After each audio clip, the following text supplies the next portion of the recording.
শুধু ডোনাল্ড ট্রাম্পই প্রথম নন।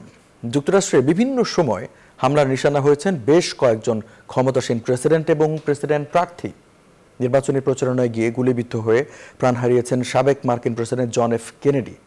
তবে হামলার পরেও ট্রাম্পের সাহস ও দৃঢ় মনোবলের প্রশংসা করেছেন অনেকেই। যুক্তরাষ্ট্রের প্রেসিডেন্ট থাকাকালীন প্রথম প্রাণ হারান আব্রাহাম লিঙ্কন। 1865 সালের 14 এপ্রিল ওয়াশিংটনের থিয়েটার দেখতে গিয়ে মাথার পেছনে গুলিবিদ্ধ হয়ে মারা যান সাবেক এই মার্কিন প্রেসিডেন্ট। মার্কিন মসনদে বসার মাত্র 6 মাসের মাথায় 1881 সালের 2 জুলাই মাথায় গুলিবিদ্ধ হয়েছিলেন দেশটির আরেক প্রেসিডেন্ট জেমস গারফিল্ড। ওয়াশিংটনের একটি স্টেশনে ট্রেন ধরতে যাচ্ছিলেন তিনি, তখনই বুকে গুলি লাগে তার। পরে দীর্ঘদিন চিকিৎসার পর মারা যান যুক্তরাষ্ট্রের 20তম এই প্রেসিডেন্ট। 1901 সালের 6 সেপ্টেম্বর নিউ ইয়র্কের একটি মিটিংয়ের পর লোকজনের সঙ্গে হাত মেলাচ্ছিলেন তৎকালীন মার্কিন প্রেসিডেন্ট উইলিয়াম ম্যাককিনলে। তখনই বুকে এসে গুলি লেগে প্রাণ হারান তিনি।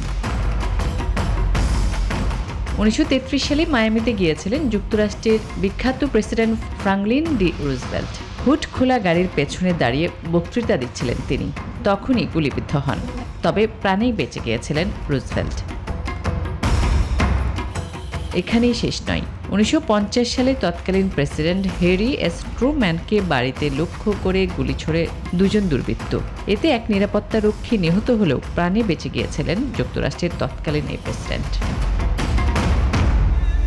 সর্বশেষ এই তালিকায় যুক্ত হন দেশটির সাবেক প্রেসিডেন্ট ডোনাল্ড ট্রাম্প।